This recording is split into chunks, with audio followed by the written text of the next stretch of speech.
우선 저는 개인적으로 손님들한테 얘기를 해드리는 게 어느 여행지를 가든 딱 두 군데만 가지 말자고 그래요. 어디냐면 경찰서하고 병원. 병원을 가든 경찰서를 가든 우리나라처럼 잘 돼 있는 것이 아닙니다. 밤 병원 가면 우선은 체온하고 몸무게하고 키하고 이걸 다 재요. 그리고 30분 또는 1시간 기다리게 한 다음에 또 다른 거를 해요. 또 30분, 1시간 기다린 다음에 의사가 와서 처방해주고 뭐 타이레놀 처방해주고 300불 내놔 이런 식으로. 근데 그 타이레놀이 200불이라요. 그렇죠. 그리고 얼마 전에도 제가 사이판을 갔다 왔는데 손님 중에 한 분이 컵을 씻다가 여기 찢어졌어요.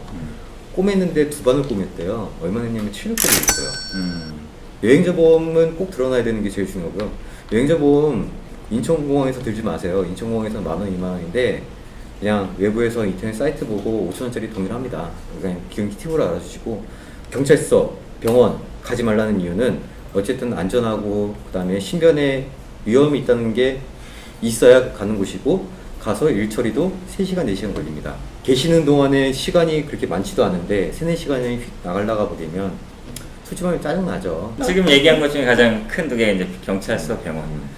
병원은 우리나라에서 상상할 수 없는 비용이 나온다. 어쨌건 다치면 갈 수밖에 없지만 그 비용을 커버하기 위해서는 사실 우리가 여행자 보험이라는 걸 꼭 가입을 하고 가야죠. 출국을 해야 된다라는 부분. 출국하고 나서는 가입이 안 된다는 거. 그렇죠. 출국 전에밖에 가입이 안 된다. 이런 게 팁일 수 있고. 그러니까 경찰서는 사실 근처에도 안 가면 참 좋은데 뭐 견학 같은 건 얼마든지.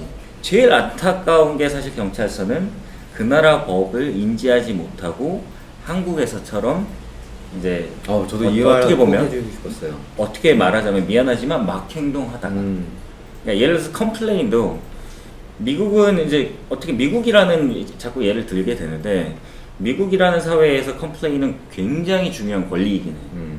컴플레인은 컴플레인이어야 되는데 이 컴플레인이 동반하는 소리침이 있는 순간 미국에서는 소리를 지르거나 약간 바이올레이션, 약간 폭력적인 상황이 만들어지면 언제든지 경찰이 와서 데려가도 아무 이상이 없다. 그리고 제지를 당할 수가 있습니다. 좀 심하게. 근처에 있었던 세큐리티, 경비, 건물 경비라든지 뭐 은행이면 은행 경비라든지 누구한테든 영화에서 보는 것처럼 바닥에 깔아 뭉개지고 택다운이죠. 택다운이 당할 수 있다라는 거. 그래서 요 두 가지가 지금 굉장히 큰 부분이라고 생각하시는데 사실 우리가 예전처럼 가이드 투어, 이제 패키지 투어가 성행했을 때도 항상 보면 현지에 가서 보면 싸움이 일어난다 보면 가이드분하고 싸우시는 분들이 굉장히 많았어요. 가이드분에 대한 컴플레인, 그리고 같은 한국 사람이라는 생각 때문에 이제 약간 막대하시는 분들도 있고 가이드들도 사실 못하는 경우가 굉장히 많았고 사실 약간 요즘에는 굉장히 또 가이드분들도 굉장히 스마트하지만 사실 예전에는 좀 노시던 분들이 현지에서 이민 가셔서 자네도 한량이었습니다. 그래서 이제 그 가이드분하고 손님들하고 싸우는 경우를 굉장히 많이 봤는데 자유여행은 결국 비행기 타는 순간부터 자유여행은 오직 나만의 책임으로 시작된다는 거죠. 물론 그 상품 내가 구매한 독립적으로 자유여행, 나의 자유여행을 위해서 독립적으로 구매한 상품, 그 상품에 관해서는 어떤 업체에 뭐 어떤 책임이 있을 수도 있고 뭐 실수가 있으면 그 부분에 대해서는 당연히 보상도 받아야 되고 또 요구도 해야 되지만 그 이외에 더 많은 그 일정 시간들은 사실 본인 책임 하에 이루어져야 된다는 거를 정말 잘 인지하고 떠나셔야 된다는. 그리고 저 또 한 가지 말씀드리자면 우리나라 부모님들 정말로 스마트하시고 되게 좋잖아요. 근데 이러진 않았으면 좋겠다는 게 하나가 호텔을 어떻게 믿고 애를 혼자 놔두고 쇼핑 가실 수 있고 차에서 애를 혼자 놔두고 어떻게 또 쇼핑 가실 수가 있고 이게 아이를 놔두고 부모님들이 따로 움직이거나 왜 이렇게 말씀을 드리냐면 괌에서 어떤 호텔에 제가 단체 행사 때문에 이제 가이드를 하고 있었는데 6시 반, 7시 정도에 엄마 찾으러 다니는 아이들 2명을 봤어요. 엄마 어디 갔니? 엄마 아빠 쇼핑하러 갔는데 안 오고 있어요. 너희는 어디라 있어 그랬니? 저희 수영장에 놀고 있으라고 했는데 수영장 문 닫았어요. 정말로 가슴이 아팠어요. 왜 그러냐면 자기 동네에서도 자기가 사는 동네에서도 아이들 그렇게 2명 놔두면 얼마나 불안한데 더군다나 해외에서 아이들이 말도 안 통하잖아요. 그리고 우리가 여행 다녀보면 많이 알겠지만 특히 미국계 이런 미국 지역들을 가보면 수영장이든 어디든 보면 그 아이들을 누군가 보고 있지 않는 상태로 놔두지 마라라는 경고문이 항상 붙여 있어요.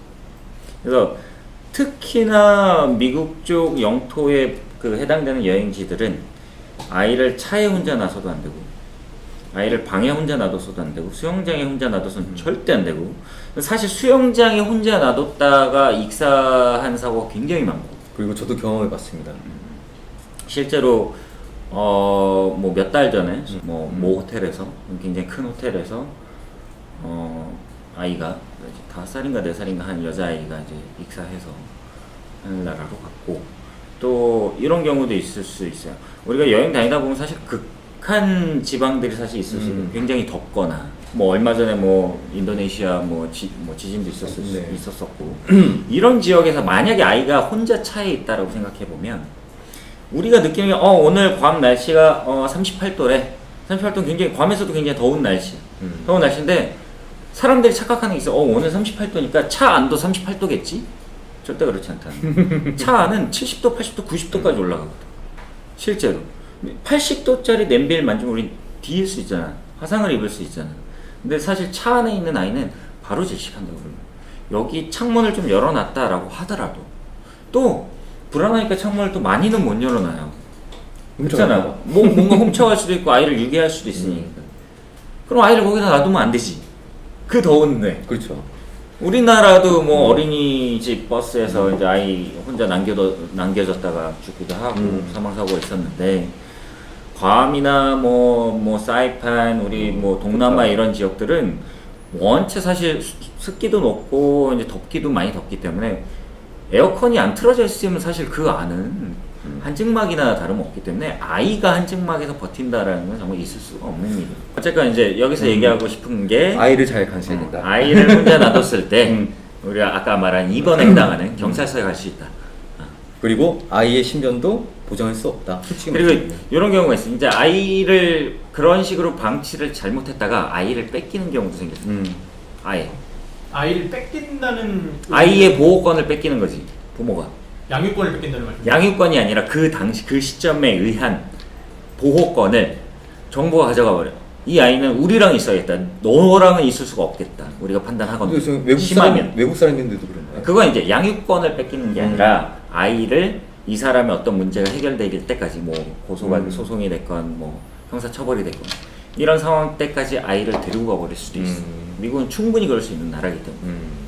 근데 그게 아이에 대한 폭력이라고 인지하고 있는 거지. 그 아이에 대한 폭력이라고 기준을 만들어 놨다라는 거지. 저도 그때 동일하게 생각합니다. 솔직히 말씀드리면. 그래서 이제 솔직히 3살, 2살밖에 안 된 아이가 그 더운 태양볕 밑에 차 안에서 그것도 30분 정도 있으면 그럼 그거는 기절해요. 폭력이 아니라 그건 살인. 그러니까 결론적으로는 해외 나가면 경찰서, 병원 가지 말고 특히나 제일 중요한 아이들.